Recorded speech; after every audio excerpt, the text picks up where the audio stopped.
मुझे बताया गया है कि आंध्र प्रदेश लोगों को नेक्स्ट जनरेशन जीएसटी रिफॉर्म से 8,000 करोड़ रुपए से ज्यादा की सेविंग होगी। ये सेविंग्स इस बार त्योहारों का आनंद और बढ़ा रही है।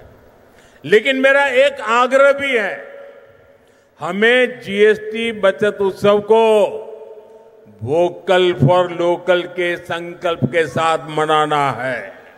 నాకిప్పుడే చెప్పారు, నెక్స్ట్ జన్ జీఎస్టీ సంస్కరణల ద్వారా ఆంధ్రప్రదేశ్ ప్రజలకు 8,000 కోట్లకి పైగా ఆదా చేసుకునే పరిస్థితి వచ్చింది. ఈ పొదుపులు ఈ పండగ సీజన్ యొక్క ఆనందాన్ని మరింత పెంచబోతున్నాయి.